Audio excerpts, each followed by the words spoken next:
My name is Scott Neigh, and this is Talking Radical Radio.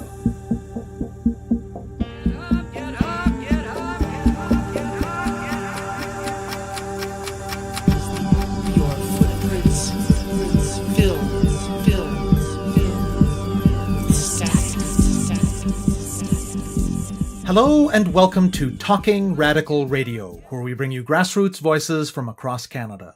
We give you the chance to hear many different people who are facing many different struggles, talk about what they're doing, how they're doing it, and why they're doing it, in the belief that such listening is a crucial step in strengthening all of our efforts to change the world. On this week's show, I'll be speaking with Jackie Townstra Harrison and Barry Rook. In Canada, radio broadcasting is divided into three categories: commercial broadcasting, public broadcasting, and community broadcasting.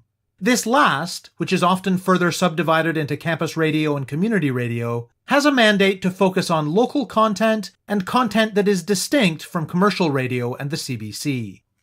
Campus and community stations often feature a much wider range of music than their commercial counterparts, including lots of local performers. They often provide space for voices and perspectives that are marginalized in commercial and public media. And they actively train and involve volunteers from the community in production, hosting, and all aspects of radio work as part of their mandate to provide community access to the airwaves. As is true of many other student-driven services, campus radio stations are funded to a significant extent through a student levy. That is, a fee paid by every student at the institution, which in the case of campus radio stations generally amounts to a few dollars per person per semester. Many campus stations also generate revenue through some mix of fundraising, membership drives, and ad sales, but for most stations, the student levy accounts for anywhere from 50% to almost 100% of the money that they require to operate. A student levy can only be instituted after a democratic vote by students in favor of doing so, and it can be removed by the same mechanism. So while it has been to this point mandatory for students to pay these fees, they are things that students themselves have democratically decided upon. In January of this year, the Conservative provincial government in Ontario announced a new policy undermining the ability of students to make such democratic decisions, which they are calling the Student Choice Initiative. Under this policy, universities will have to allow individual students to opt out of paying many student levies. The details remain quite unclear, but it seems like universities will have some discretion to declare certain fees mandatory, but that, at least at this moment, does not seem to apply to student media fees. Jackie Townstra Harrison is the general manager of CJRU 1280 AM, also called The Scope, a relatively new campus radio station affiliated with Ryerson University in downtown Toronto. Barry Rook is the executive director of the National Campus and Community Radio Association, or NCRA, which represents about 110 not-for-profit radio stations of various sorts across the country, including 19 campus stations in Ontario. According to today's guests, if this policy is implemented, its impacts will be devastating.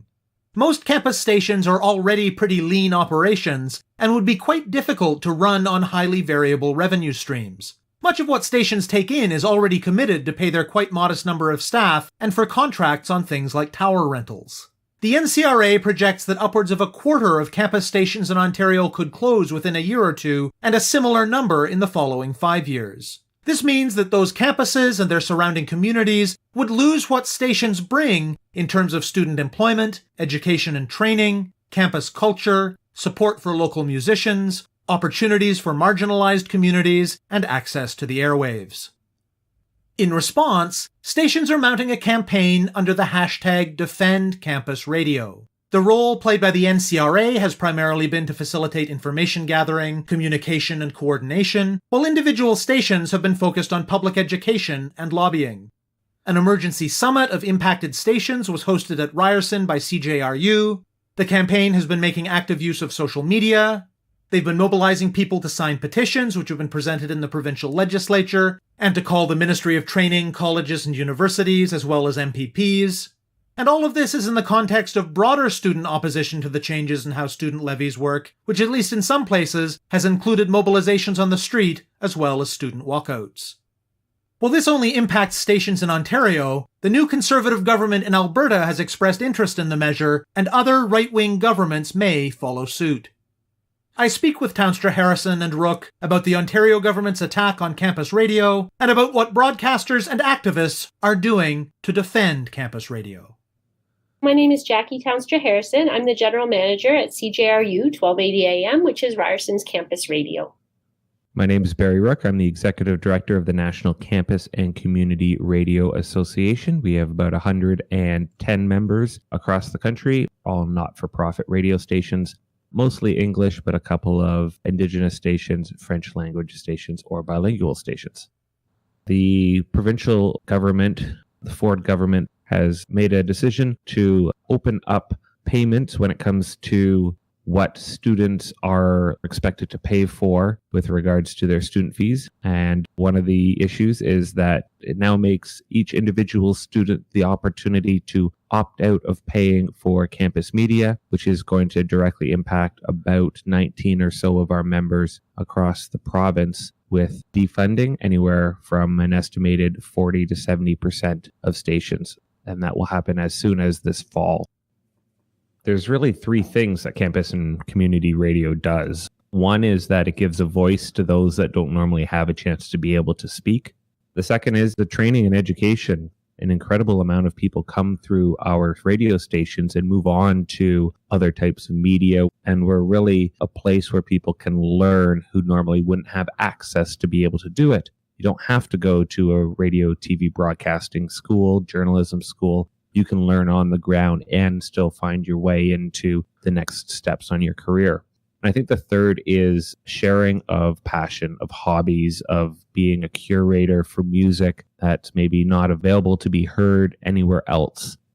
I think for me, campus radio as a listener is like the voice of my neighbors. It's the voice of people I know. It is a lot music discovery for me when I'm listening. And then when I'm participating, the thing that I like about campus radio is, it's like church. You meet people, and anywhere you go in the country, there is a campus or a community radio station that you can drop in on with people who have a similar outlook on music or have an interesting way of introducing you to events in their community, or they're just generally really plugged into the local scene, whether that's, cool farmers markets, communities to visit that you haven't thought to or shows to go to. And then the third reason that I love campus radio is more ideological. Someone once told me, listen, it's like a public park. The airwaves are like land. Some of it we reserve for commercial use, and some of it we turn into public parks. And so I think of campus and community radio as like the public park of the airwaves, where everybody should be able to get a chance. How did you initially get involved in campus radio? I started when I was in university at Carleton at CKCU Radio. And I started as a volunteer there, which I did throughout my university. And then I was later the program director at CKCU, in between which I got to travel for 2 years in the Middle East. And I also got to attend a radio conference there and help with the first Bedouin radio station in Jordan.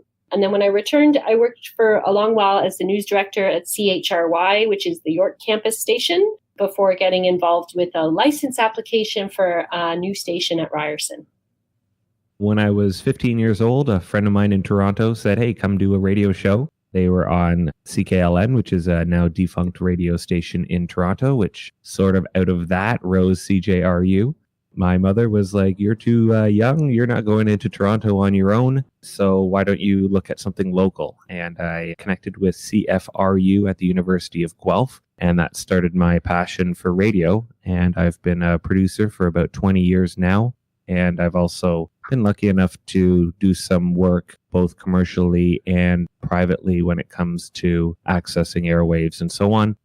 Education-wise, I went to school for radio TV broadcasting. I also did my master's looking at how radio in Canada used social media in 2011 and 2012. And the whole thing has landed me here at the National Association to help support all the radio stations that we do out of Ottawa. Tell listeners a little more about the NCRA and about CJRU. So the National Association, we were brought together by the radio stations themselves, first specifically to help with developing a national conference, which we are up to the 38th edition, which CJRU is hosting along with us this year in June at Ryerson. Along with the training and the conference sort of things, the rest of the association has grown and it's really focused on regulatory support, making sure stations are to be able to remain compliant with the CRTC. And that's the Canadian Radio, Television and Telecommunications Commission, which is, among other things, the body that regulates radio broadcasting in Canada. As well as support for applying for new stations, dealing with challenges and issues that arise around the CRTC licenses, not-for-profit, all that type of work. We also do a lot of sharing of information. So we have listservs in place. We have public service announcement, a podcast network that's just launching. We have a community radio exchange, so stations and programmers can share their content with other stations so that there's more on the air. And essentially, from our standpoint, we sort of look at all of those services that our members are looking for and try to do our best to put them all together so that there's sort of a national viewpoint, a national support network for each of the individual stations. We have people who are involved with us at the national level on our board of directors. Each come from the radio stations themselves, involved in heavy work when it comes to lobbying and regulatory affairs and that type of advocacy work as well. There's also two other associations, a French radio association inside Quebec and then one outside of Quebec. And combined, we make up about 150 of the 180 licensed radio stations in the country. CGRU radio is quite small. We're 99 watts, but we're in one of the densest parts of the country in downtown Toronto on 1280 AM and CGRU.ca. We've had lots of exciting projects since we won our radio license. We've partnered with a local mental health group called Progress Place to produce Radio Totally Normal for adults living with mental health issues. We've also partnered with the settlement agency CultureLink to provide workshops to refugees on radio production to help tell their stories. We do lots of documentaries. We love local music and really see ourselves as curators and incubators of music discovery in the city. How are campus radio stations funded? And how has the Ford government proposed changing that? So most campus stations receive a student levy, which is a amount each semester or yearly that the university or a student association at the university collects on behalf of the radio station and then distributes it. This can range anywhere from about $2 to about $10. And the university station then operates off of that funding plus other sources of funding. So they are allowed to sell advertising. There's often membership drives, fundraising drives, events, promotions, all those different types of things that draw funding back into the organizations. Some campus stations are almost solely or are solely funded by the student fees themselves. Others have mixed revenue. It's usually over 50%, though, for campus stations across the country that is tied specifically to that student fee. So when we're seeing the Student Choice Initiative come into play this fall, obviously that's a lot of key funding that is on the table to be lost.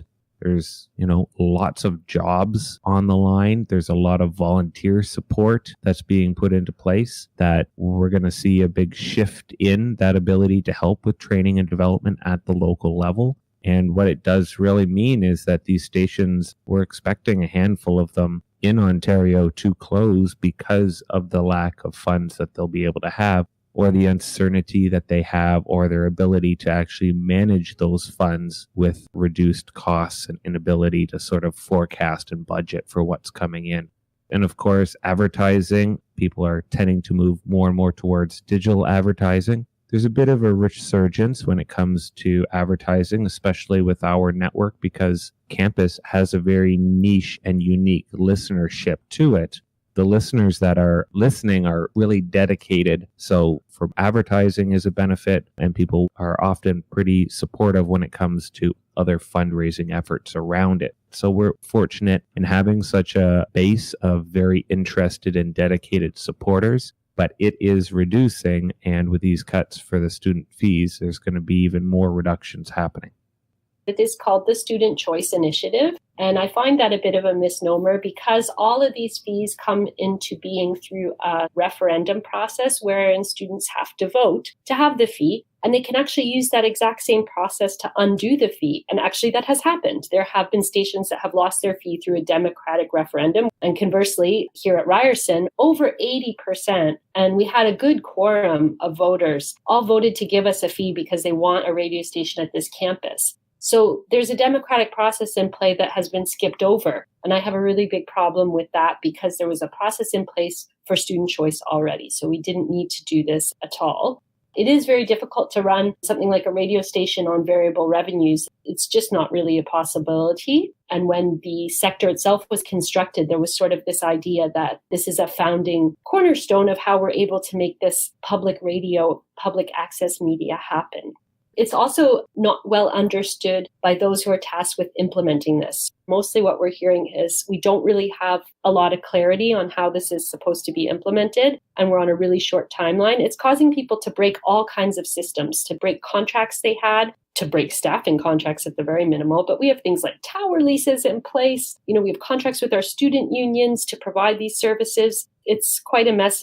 It's incredibly difficult for us to communicate all of this happening over the summer. So we would have liked to have seen stakeholder consultation at any level. There was absolutely nothing to say, if we did it this way, how is that going to impact the affected stations? So that is a really big problem in a democracy, to have a policy like this, wherein there has been absolutely no effort toward consultation.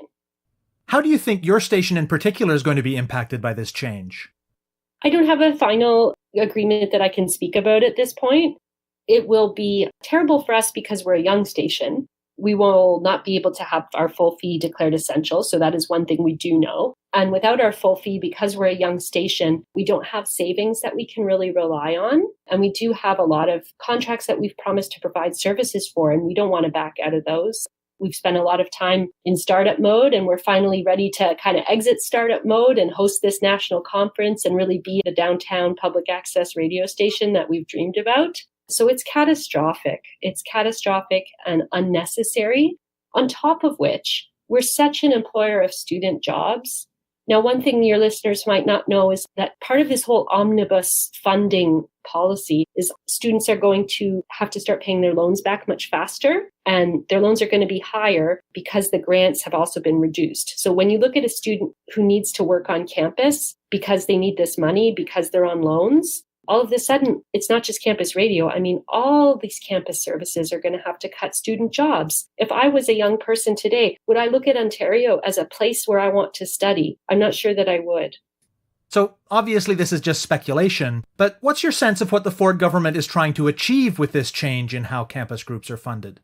I'm not sure that they had campus media in particular in mind. The Student Choice Initiative, from what I understand, is part of a larger philosophy that's permeating the provincial Conservatives, which is that you should just pay for the roads that you drive on. If you don't have heart disease, why should your taxes pay for the heart unit at the hospital? The problem with that is you can't build public services on a user-by-user model. Like, at some level, we all pay for public schools because we know it's just better to have an educated society, even if we don't have children ourselves, right? So for me, I feel like the policy is a direct result of a philosophy of people within the provincial Conservatives wanting to advance a very individualistic approach to taxation, and that the student fee thing was just sort of like an add-on to that.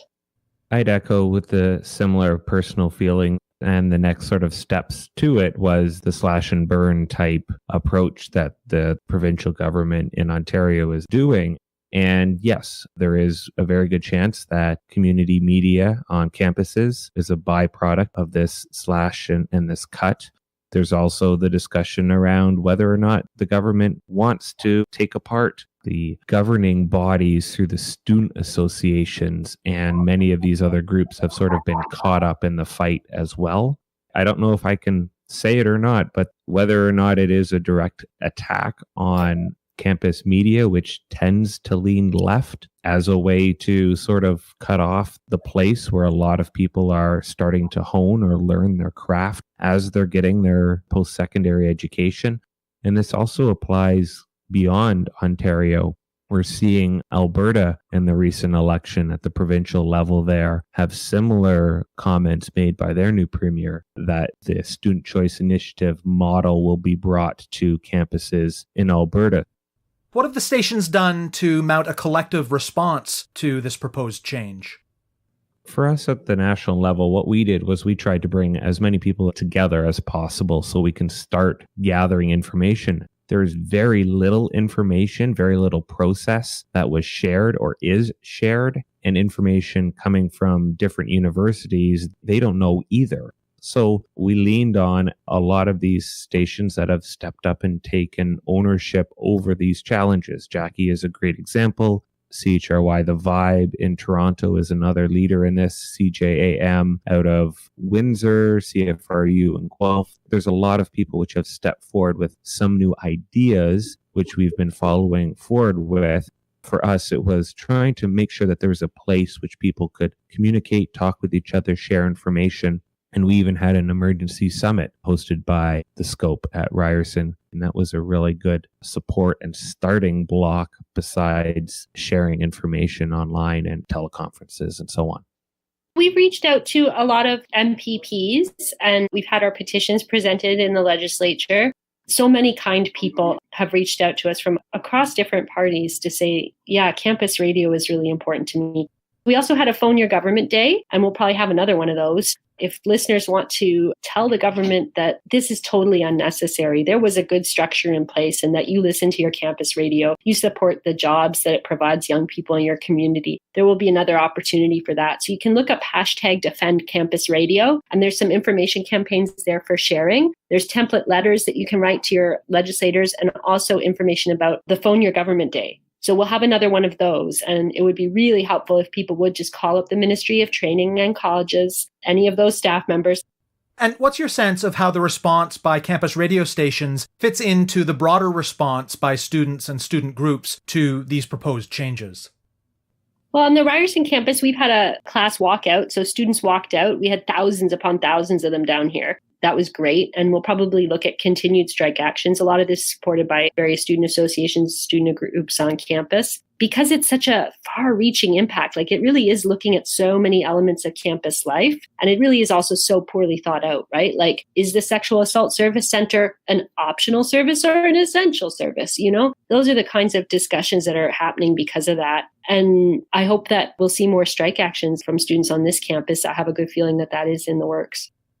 A lot of the stations that do have a strong community within the campus or the community as a whole are getting a lot of response back, even from, people who are professors on the campus, are members of parliament at the national level, are supporting, have mayors and so forth writing forward and expressing their concern over these types of challenges. There is a lot of those stations that are rallying the different types of people who not only rely on it for news and information, but also for entertainment and all of the things at the top of the discussion here that we spoke about. So the stations that are the ones that are more integrated into their communities, more connected with the students, are definitely having their voice being heard. Some stations are a little bit more isolated, whether that's because they already have very little funding in place, whether the support of the students isn't there. There are some challenges with it, and we are thinking that we'll probably see a loss of 15 to 25% of stations in the first year or two, and maybe the same similar set of numbers within the next 5 years or so. So it's a decimation of a very large portion of a sector because of these changes.